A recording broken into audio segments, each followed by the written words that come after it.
కొంతకాలం మీద పనిచేస్తున్నాను. మా ఆవిడ కూడా వాళ్ళ ఇంటి వైపు ఏ డబ్బు తీసుకురాలేదు, వాళ్ళ ఇంట్లోనూ డబ్బు అడగలేదు, నేను అడగలేదు, ఆస్తి అడగలేదు. మా ఆవిడ 7 నెలలు గర్భవతిగా ఉన్నప్పుడు తనకి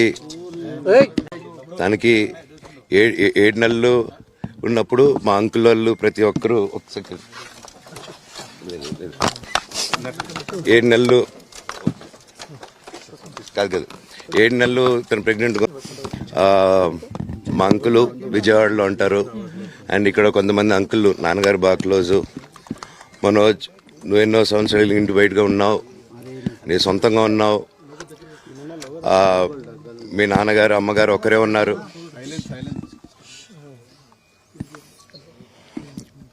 మీ నాన్నగారు అమ్మగారు ఒక్కరే ఉన్నారు. మీ అన్నయ్య ఏమో దుబాయ్కి షిఫ్ట్ అయిపోయాడు ఫ్యామిలీతో. మీ వైఫ్ ప్రెగ్నెంట్గా ఉంది. తనకి తల్లిదండ్రులు లేరు. తనకి ఇప్పుడు మీ అమ్మ అవసరం ఉంది, పెద్దోళ్ళు అవసరం ఉంది. నువ్వు అక్కడే ఎలా చూసుకుంటావు అంటే, నాకు ఆ రోజు మా భార్య కూడా ఒకసారి వాళ్ళు అన్నీ చెప్తున్నారు కదా, ఎందుకంటే ఒకసారి వినండి అంటే, సరేమ్మా నీకోసం వస్తాను అని చెప్పి మళ్ళీ తిరిగి రావడం జరిగింది. అండ్ నేను ఈరోజు నా గురించి ఆరోపణలు వేస్తున్నారంటే అది నేనేం చెప్పలేను. ఓన్లీ మీకు ఆధారాలు మాత్రమే చూపించగలుగుతాను. ఇప్పుడు వాళ్ళు చెప్పి నేను చెప్పి ఇది కరెక్ట్ కాదండి, నేను ఎప్పటి నుంచో కూర్చొని మాట్లాడదాం అంటున్నాను. పిల్లలకి లోకల్లో అక్కడ లోకల్లో ఉండేది ఎవరో కాదండి, మా బంధువులే అండి అందరూ. ఆ చుట్టుపక్కల గ్రామాలందరూ మా నానమ్మ ఊరు, మా అమ్మమ్మ ఊరు అందరూ మా వాళ్ళండి. వాళ్ళ పిల్లలు, మనవాళ్ళు, వాళ్ళ బంధువులు. సో వాళ్ళకి అన్యాయం, వాళ్ళు నాకు వాళ్ళ అర్జీలు పెట్టుకున్నారు, వాళ్ళ లెటర్లు పంపించారు, వాళ్ళన్నీ చేశారు. నేను వాళ్ళకి సపోర్ట్గా మద్దతుగా నిలబడి ఏమైంది నేను అడిగేసరికి వినయ్ అతనికి ఫోన్ చేశాను, మెసేజ్లు పెట్టాను. సార్ వాట్ ఈస్ హ్యాపెనింగ్, నేను కావాలంటే కాలు మీద కూడా పడతానండి, ఈ ఇష్యూ క్లియర్ చేయండి, మాట్లాడుకుందాం అంటే చాలా దురుసుగా రిప్లైలు పెట్టారు.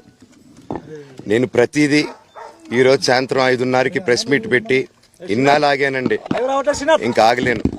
ఈరోజు ఈవినింగ్ ప్రతిదీ చెప్పేస్తాను. ఆ రోజు నేను పోలీసు సపోర్ట్ అడిగినప్పుడు స్టేషన్కి 100కి ఎందుకు ఫోన్ చేశాను, ఆ 100 దగ్గర నుంచి నేను పర్మిషన్ ఇస్తున్నాను, నాకు ప్రాబ్లం లేదు, మీరు ఒప్పుకుంటే మీరు మీ వల్ల అయితే 100లో నేను ఏం మాట్లాడానో మీరు తీసుకొని వినండి. ఆ రోజు ఆ మూమెంట్లో జరిగిన మూమెంట్లో మాట్లాడాను. ఇంట్లో 10 బండ్లు ఉన్నాయి, అందరూ ఉన్నారు ఇంట్లో. మరి ఇన్ని బండ్లు ఉంటే ఇంట్లో ఎవరికైనా ఏదైనా అయితే కారుల్లో తీసుకెళ్తాం. ఆ రోజు 108 అంబులెన్స్ వచ్చింది మా ఇంటికి. ఈ విషయం ఎవరికైనా తెలుసా? పోలీసులు కూడా తెలుసు, అది ఎస్ఐ గారికి తెలుసు. అది బయటికి రాదు, కానీ రికార్డులో ఉంటుంది కదండి, అది కనుక్కోండి సార్ 108 ఎందుకు వచ్చిందని. అండ్ నిన్ను ప్రతిదీ నేను కొడుతున్నాను, ఇది చేస్తున్నాను అన్నారు కదా సార్, సీసీటీవీ కెమెరాలు తెప్పిండి సార్. నేను కిరణ్ని, విజయ్ని ఇమ్మీడియట్గా తీసుకొని యాక్షన్ తీసుకోండి, వాళ్ళే దొంగతనం చేశారని చెప్పాను. ఆ కిరణ్ నిన్న మా ఇంట్లో మొన్న చెప్తే నేను చూసుకుంటా అన్నారు. నిన్న మా ఇంట్లోనే తిరిగాడు. మా ఇంట్లోనే తిరిగి మా నానీస్ని బెదిరించి ఒక అమ్మాయి పారిపోయేలాగా చేశారు. నిన్న నా కూతురు బట్టలు ప్యాక్ చేసేదానికి ఇట్లా ప్రయత్నించాడు అతను. అప్పుడు నేను కంగారుగా అప్పుడు డీజీ ఆఫీసులకి వెళ్ళి, భయం వేస్తుందండి పిల్లల జోలికి వెళ్తే, ఎవరికి ఇది. నేను అందుకే నాకు మా నాన్న దేవుడండి. ఈ రోజైతే ఏదైతే చూస్తున్నారో మా నాన్నని, ఇది మా నాన్న కాదండి. నేను అబద్ధాలు ఆడేవాడిని కాదు. నా గురించి మీరు ఎవరినైనా ఎంక్వైరీ చేసుకోండి, నా ఫ్రెండ్స్ని అడగండి. నాకు చిన్నప్పటి నుంచి ఉన్న స్నేహితులు ఒక్కొక్కరు వేరే వృత్తిలో ఉన్నారు, వాళ్ళు సొంతంగా కాళ్ళ మీద కష్టపడిన వాళ్ళే అండి. అండ్ నేను కూడా నా సొంతంగానే వచ్చాను, కానీ ఏ రోజు ఇది చేయండి అది చేయండి అని అడిగింది లేదు. అండ్ ప్రతిదీ నేను సాయంత్రం వచ్చి మీకు ఎక్స్ప్లెయిన్ చేస్తాను. దయచేసి కోఆపరేట్ చేయండి. థ్యాంక్ యూ మీరు అందరూ ఉన్నందుకు. విజయ్ అనే వ్యక్తి నిన్న అంత చెప్పిన తర్వాత కూడా మా ఇంట్లోనే నన్ను కొట్టేటప్పుడు అతని కారు ఉంది, వెనకాల నుంచి అలాగే వెళ్ళిపోయారు అందరూ ఉండగానే. మీరు అతని కారు నంబరు, అతని సిగ్నల్ని దయచేసి ట్రాక్ చేయండి. అన్ని కంప్లైంట్లు పెట్టిన తర్వాత కూడా మా ఇంట్లో ఎందుకున్నాడు ఆ దొంగ?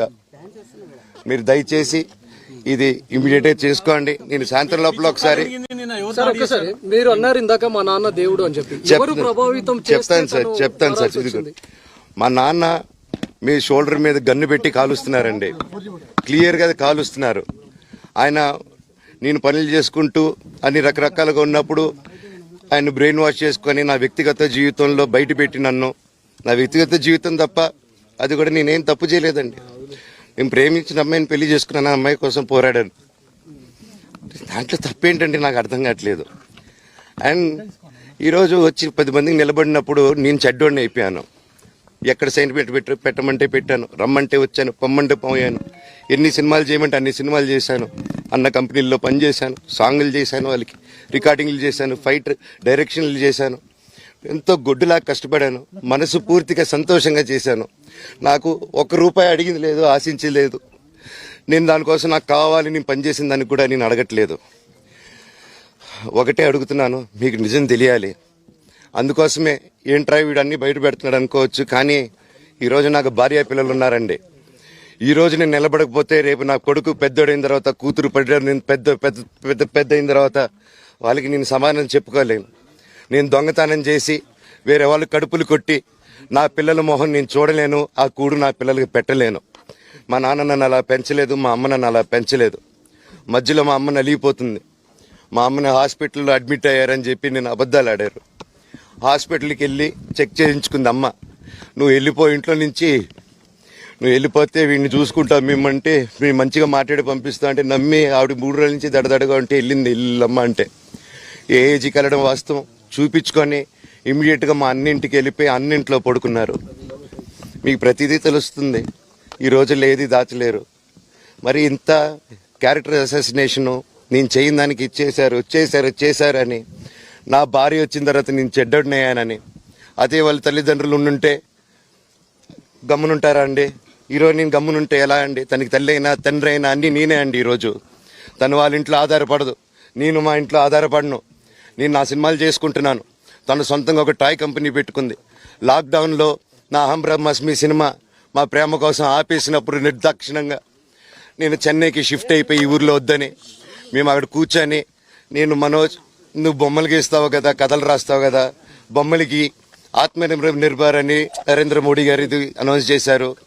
ఈ బొమ్మలు నీకు బొమ్మలు ఇష్టం, పిల్లలు ఉన్నారు, మనమే క్రియేట్ చేద్దాం బొమ్మలు అంటే, లాక్డౌన్లో నేను డ్రాయింగ్లు చేసి కథలు రాసుకొని నా ఫ్రెండ్స్ దగ్గర కొంచెం అప్పులు చేసుకొని మేమే పెట్టుబడులు పెట్టుకుంటూ, నా ఫ్రెండ్స్ కూడా పెద్ద కష్టపడి వచ్చిన వాళ్ళండి. వాళ్ళకున్న కొంతలో నాకు పంచుకుంటూ మమ్మల్ని కాపాడుకుంటూ ఒకరినొకరు కాపాడుకుంటూ నిలబడి ఈరోజు మనీ నిలదొక్కున్నాం అండి. నేను నా భార్య, తను కష్టపడుతుంది.